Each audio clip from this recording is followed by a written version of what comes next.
En otro de los temas relacionados con las aplicaciones prácticas de la astronomía, vamos a conocer un poco el funcionamiento y la constitución del ojo del ser humano, sobre todo para que lo tengan en cuenta y aprovechar mejor sus salidas de observación, ya sea que las hagan en el curso, las hagan con las agrupaciones astronómicas que las organizan o las hagan en su casa o en sus paseos de una forma independiente.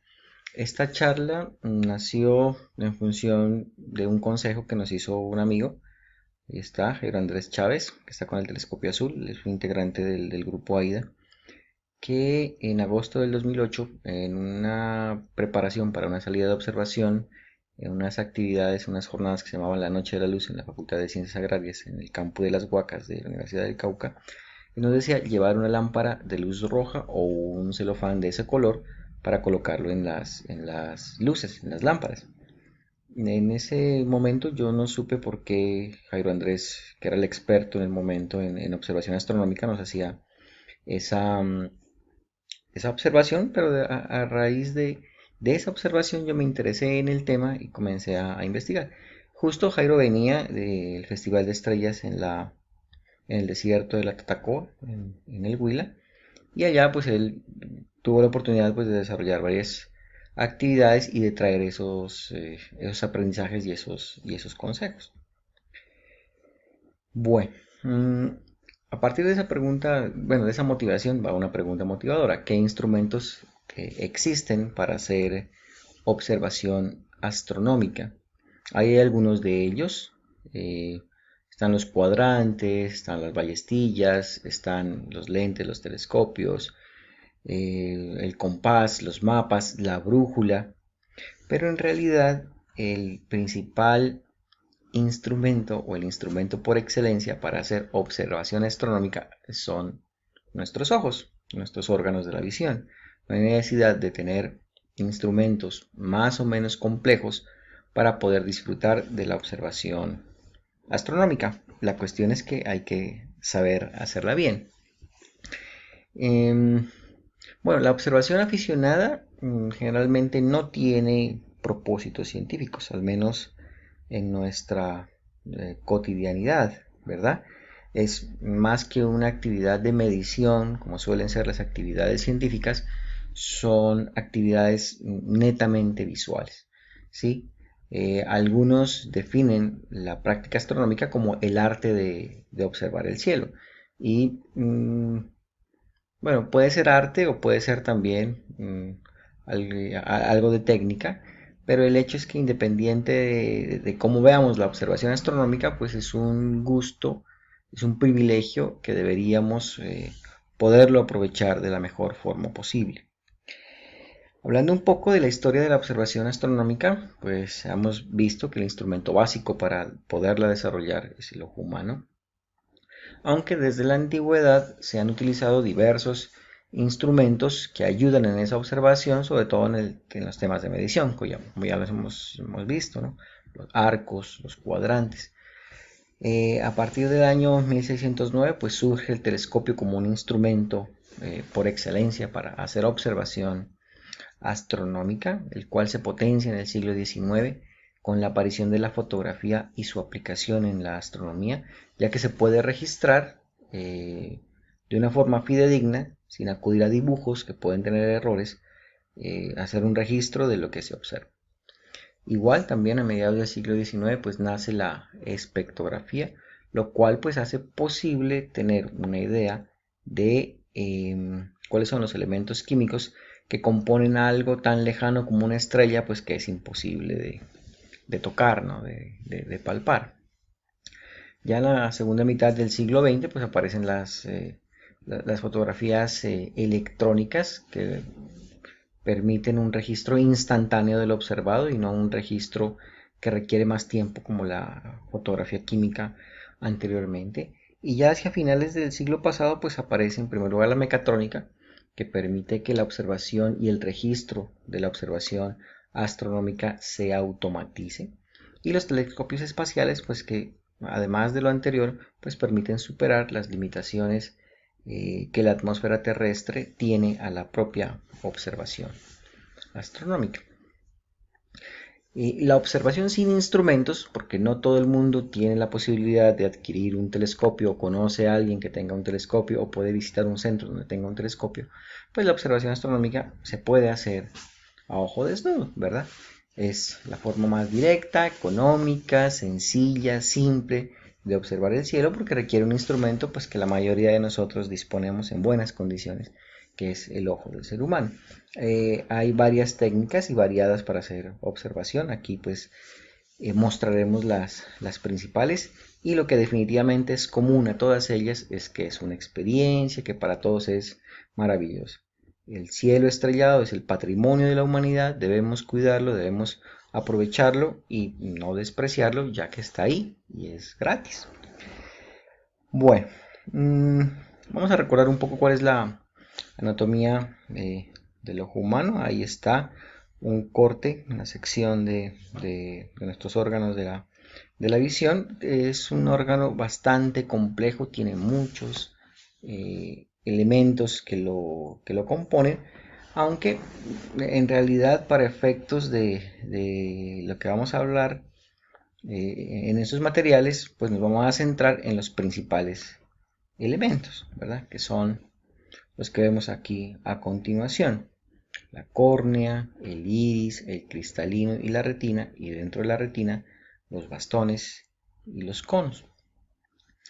Vamos a empezar por la córnea, es el elemento que rodea al ojo y lo separa pues del exterior, lo protege en cierta forma. La sola forma de la córnea produce 3/4 del enfoque necesario de las imágenes. Es un tejido transparente y es estático, es decir, no tiene ningún tipo de movimiento. Después de la córnea viene el iris, ¿verdad? Para que tengamos un poco más presente, el iris es el elemento que le da color a nuestros ojos. Es un músculo en realidad y es un músculo bastante complejo que tiene una propiedad característica que es controla la entrada de luz al ojo a través de la pupila. Ese iris tiene algunos aspectos interesantes, ¿verdad? Aquí me voy a alargar un poco. Esa es la portada más famosa de la National Geographic del siglo pasado. Es la afgana de los ojos verdes. Quien tomó la fotografía fue un campo de refugiados en la invasión soviética a Afganistán que inició en el año 1979 y la publicó, ¿no? Para hacer un llamado de atención al mundo sobre pues las consecuencias de la guerra ya en el centro del Asia. Años después, alguien dijo, bueno, ¿y qué pasó con la afgana de los ojos verdes? Entonces empezaron a hacer un rastreo de quién o qué había pasado con esa niña que era famosa en todo el mundo. Y al final, pues pudieron dar con esta señora ya, pues, muchos más años después, demacrada por los sufrimientos, ¿verdad? De la vida, y la pudieron reconocer no por sus facciones, sino por las huellas que tiene el iris. Entonces, la variabilidad de las huellas que tenemos nosotros los humanos en los iris es única, tanto o más que las huellas digitales, y no cambian con el tiempo. Entonces, es una forma biométrica de identificación de las personas. De hecho, a futuro, ¿verdad? Y algunos sistemas ya lo hacen. La identificación personal será a través de las huellas que nosotros tenemos en el iris. Además del iris está la pupila, pues yo digo que la pupila no existe, ¿no? La pupila es un hueco, o sea, el hueco del pan de bono pues no existe, ¿no? Ahí no hay más. La pupila, digamos que existe en función pues del cambio que tiene el iris de ese espacio, por eso decimos que es un tamaño variable, controla la entrada de la luz y reduce de cierta forma algunos defectos refractivos de nuestro ojo. Entonces aquí podemos ver cómo funciona el conjunto de iris y la pupila, ¿no? Es decir, si hay mucha luz, entonces la pupila se contrae para que la luz no ingrese tanto al interior de nuestro ojo, pero al contrario, por ejemplo, si es de noche o hay poca luz, la pupila se dilata para que más luz pueda entrar al ojo y nosotros podamos ver mejor. Esa es la función de la pupila. Y en la pupila me voy a detener un poco porque aquí hay que saber bien cómo reacciona ante esos cambios de poca o luminosidad o mucha luminosidad, porque es importante para aprovechar mejor las salidas de observación. Y es que el área de la pupila, ya vimos, depende también pues, de la luminosidad a la cual se encuentre expuesta. Entonces hay dos situaciones. Una es el tiempo que la pupila se demora en contraerse cuando se pasa de una situación de oscuridad a una de luminosidad, o al contrario, cuando la pupila se demora en dilatarse si se pasa de una situación de luminosidad, ¿sí?, a una situación de oscuridad. Entonces, como ustedes pueden ver en las gráficas, el eje de las Y es el diámetro de la pupila, el eje de las X es el tiempo en segundos. Entonces, cuando pasamos de lo oscuro a lo claro, o sea, la contracción de la pupila, pues en 5 segundos la pupila se ha contraído lo que tiene que contraerse, ¿sí? Es decir, es un movimiento relativamente rápido. Pero al revés, para pasar de luminosidad a situaciones de oscuridad, miren que tiene que pasar tranquilamente 5 o 6 minutos para lograr la estabilidad del tamaño de la pupila, ¿sí? Es por eso, por ejemplo, cuando vamos a cine, pasamos de una situación de luminosidad a una de oscuridad y al comienzo generalmente no vemos nada, ¿no? Es decir, tenemos que ir con una luz o palpando con las manos para poder encontrar la silla que nos corresponde. Pero después de 5 o 6 minutos ya miramos las sillas, miramos la gente que está dentro. Es decir, nuestra pupila se ha terminado de dilatar y en esos 5 minutos y podemos ver un poco mejor, ¿verdad? Entonces, ¿por qué se da esto? Porque la pupila requiere por lo menos 5 o 6 minutos para dilatarse completamente pasando de luminosidad a oscuridad, que es lo que generalmente sucede cuando hacemos observación, ¿verdad? Estamos en una finca o retirados, estamos en una sala conversando, qué bonita que está la noche, salimos a la noche, pues inmediatamente nuestra pupila no va a estar preparada para aprovechar las buenas condiciones de oscuridad. O sea, tenemos que esperar, por este caso, por lo menos unos 5 o 6 minutos para poder hacer observación en las mejores condiciones posibles.